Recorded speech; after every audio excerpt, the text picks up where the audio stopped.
Okay, thanks for joining me on day two of the 21 days mindset challenge. And today we're focusing on self limiting beliefs and self sabotage. Yesterday it was a focus on gratitude. And if you have missed it, do go back to the previous video, which you will find on my YouTube channel. And if we're connecting for the very first time, my name is Chiko Matenda, and I am a creative entrepreneur. And the reason I started this 21-day challenge, it's something as well that I planned to motivate myself to show up every day, and as well as to share with you tips that I've learned over time, which have helped me mindset wise to move beyond things which I'm going to talk about, like self-limiting beliefs and self-sabotage. Not to say that they don't happen, they still continue to happen on an entrepreneurship journey, but it's about developing the awareness and challenging yourself to ask yourself the tough questions. So I'll start off with the definition, and you want to stay towards the end, because I'm going to be asking you at least 5 questions about self-limiting belief questions and also self-sabotage, and it's intended to help you to progress forward. So hold on a second, because I just realized that my mic for Instagram, it wasn't fixed or attached to my top. So here we go. And I hope on Instagram you can hear me. Thanks for joining, and as well as on YouTube as well. Okay, so let's start off with the definition of what self-sabotage means to you. And if anything that I'm saying resonates with you, then do let me know by leaving a comment below as well. So self-limiting beliefs are assumptions or perceptions that you have developed about yourself and the way the world works. So it's based on how you perceive how the world works. And these assumptions are self limiting beliefs in some way because they hold you back from achieving what you are capable of. So it may prevent you from actualizing your greatest potential. And self sabotage is similar to self limiting beliefs. Self sabotage is more on is based on the actions, things that you do. You might be aware of them, or some of them is just habitual that you haven't actually connected with what you're doing. So, self sabotage connects to things that you do just in terms of what I've mentioned, preventing yourself from taking an action. So, an example would be procrastination. So, you might do another task, such as earlier on, I'll give you an example. I was doing my dishes, then I had to stop myself and think, is this an activity that I should be doing now? Or could I benefit from actually preparing my blog post and then doing the dishes later? So self sabotage sometimes can show up in the actions that we undertake. You probably will be taking actions that are directing you towards an opposite direction. And sometimes this stems out of fear, this stems out of self doubt, low confidence, and also external circumstances, just in terms of what you may believe people would think about you. So self sabotage itself, no, self limiting beliefs could also be something, and it's most likely that most people, and I myself as well, grew up with certain self limiting beliefs, and self limiting beliefs stem from childhood background. So this can be starting from like a family environment, social influences, community, as well as any other environment that has molded or shaped your thinking mindset wise. And you have grown up acting in this way until adulthood, not realizing that some of the actions that you were doing were self limiting beliefs. Then those beliefs then continue on into adulthood. So adulthood, they may show up in situations like this, social media. You have a desire to do something, but for some reason, you stop yourself from showing up, like recording a video, for instance, or being on stage, because you have these innate fears, which you have developed from childhood, And some of the words you potentially might say is, I'm not good enough, I am shy, I am an introvert. So what I'm here to do is to challenge you today to ask you about, what are 5 words that you often say to yourself that prevent you from moving forward? Okay, so it's about being honest with yourself. What are negative words that influence you from or prevent you from achieving your goals, to the point that you start buying into what I call the beautiful lies? Why the beautiful lies is that they will empower you, surprisingly enough, to start feeling comfortable in being comfortable and not moving beyond this box. Because what happens is that when you're in this box, you're wrapped up in something that is of comfort. Anything else beyond that is this fear factor that if you move outside of this box, the likelihood is that there's going to be danger or something is going to happen. Okay, so what are the type of words that come to mind when you are doing this type of actions, when you're preventing yourself from moving forward, but you know innately that you want to feel propelled or empowered to move beyond so that you can actualize your goals. Okay, so these are beneficial steps in terms of achieving what you want as an entrepreneur. And when you first start off, it is nerve wracking. Okay. It is nerve wracking. The best thing that you could ever do is about what I've mentioned, is starting from a place of honesty, a place of self-awareness, and then also challenging the things that you constantly think about, and then consider, reevaluate them, look at things that I'm going to go into the questions. Actually, this is flowing in nicely. So some of the type of questions that I noted down is moving beyond the 5 questions that I mentioned about the negative words you say to yourself, which you potentially are doing inadvertently without being fully self-conscious, or you're aware of them. Because I believe that sometimes intentionally, or most of the times when you are actually veering towards your future direction of where your life purpose is, you will do certain things that will self-sabotage intentionally due to fear. Okay, so moving on into the questions. Where do you believe your self-limiting beliefs come from? Is it something that all of a sudden you just came up with these ideas that you are fearful? So it's always worth looking back to early childhood in terms of when this first started, when you started to limit yourself from actualizing your greatest potential.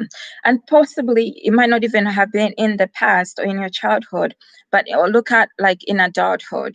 What are the types of things or environments, communities, social media, professional friendships that have encouraged you or shaped you in the way you are, to the point that you also limit yourself as well?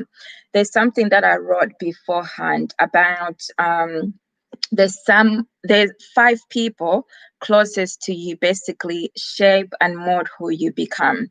So it's about evaluating as well who you surround yourself with, and are they actually helping you? When you look at it overall, is it a mutually beneficial relationship that has positive encouragement, that is solution focused, outcome focused, and also challenging you as a person to become the best version of who you visualize becoming? Okay, then number 2, because I'm like on number 3, because the first one that I asked, well, what are the 5 words? Then number 3 is, are the words true or and accurate, or something you have grown to believe over time? So when something is said over and over, like you're shy, and other things that people have said to you, you consume that and you start to believe it. But is it actually true? Have you carried on this self-image, which may not actually be a true reflection of who you visualize becoming? Then moving on into number 4. what is the worst thing that could happen if you overcame your self-limiting beliefs? Okay, so I'll rephrase that. Instead of if, I'll put on what is the worst thing that could happen when you overcome your self-limiting beliefs. Okay, so what do you visualize that? Or if I step, this is the danger that's going to happen. Then the number 5 is what is the best thing that could ever happen as a result of you being able to overcome your self-limiting beliefs, your fears, such as low confidence, fear of failure, fear of success, and overwhelm. And that is the thing as well. I used to fear, uh, what is it, success due to the overwhelm. I used to feel like, or if I do certain things, I could visualize myself whatever I was going to create was going to become bigger and bigger, then I'd start to feel overwhelmed and think maybe I wouldn't be able to manage it. Then I'd prevent myself. I would use self-sabotage measures to stop myself from progressing forward. The same thing could happen with failure. Fear of failure, I'll just give you an example as well. I used to fear such type of engagement video cameras because I used to think my focus used to be external. It was more about what will people think? What if I mix up my words? What if I make a mistake? That is the worst thing that could ever happen. The reality was not actually accurate. It is more about the narrative I built in my mind to turn it into something that was a reality. So these were assumptions. I was calculating how people I didn't know, complete strangers, would feel about me. The thing about it is that we're human beings. It is okay to make mistakes. It is okay to learn. It's not failures, it's lessons learned. It's more about allowing yourself the opportunity to be human, being self compassionate and self love as well, to realize that this is the whole process. Okay, so you're here for a purpose, you're here for a reason, and part of that purpose and reason is about also challenging yourself to follow what you visualize, what your intuition tells you, to test yourself, and then to see actually as you're getting closer and closer to your vision, what the experience is like. Is it the what you're imagining is going to be so severe, or is it actually going to bring you joy? Is it going to make you happy? Okay, so one other thing that I've realized is that the amount of time I invested in what people would think, even being like on stage, people didn't even think a second. They didn't even think a second about me and what I was going to do and the mistakes I was going to make, because part of showing up as an entrepreneur is that you also want um, people rather than you. So people want to connect with somebody who is authentic in terms of who they are as a person. Okay, people want to learn what are your lessons learned? What challenges have you overcome in order to get to where you are? Okay, so that's why it makes it okay to actually be who you're intended to be in life. So I hope all of what I'm saying is resonating and you're finding it helpful. Okay, so I'm going to keep this one short today and I'll just look at day 3 is going to move on nicely into positive affirmations.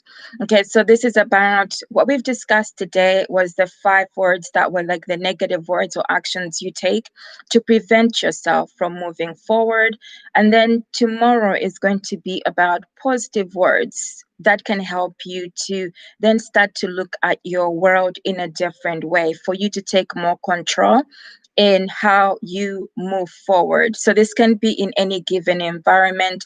It doesn't necessarily mean that you have to be an entrepreneur, because not everybody needs to be an entrepreneur. It can also be in the career path that you choose. It's about planning a future so that each day you're making it count in small, measurable goals. And the most helpful thing that I found beneficial about on being on an entrepreneurship journey is about mindset, self-development, because without that, the journey, you put blocks ahead of you. Because if you don't value your sense of self-worth, what you believe in, who you are, the likelihood is that you're going to put blocks in front of you and feel as though you're failing in your journey, but it is not accurate. It is not a true reflection. Okay, so I'm going to end it off here with tomorrow 5 positive affirmations. And then if you feel that this is something that you want to be involved in and you want accountability partners, I created this challenge last week when I woke up and I was just like, yep, I want to do a 21-day mindset challenge, and it's evolving. Okay, I'm testing it out on TikTok. If you want to be part of a group, an accountability group, let me know, because I believe that as well. Being part of people who are like-minded, looking to achieve similar tasks also helps. This is what helped me in terms of attending events and being in 21-day challenges, numerous challenges that I've taken in the past. Thank you for joining me, and I look forward to you joining me tomorrow around the same time. Bye for me for now on Instagram and on YouTube. Until tomorrow. Bye.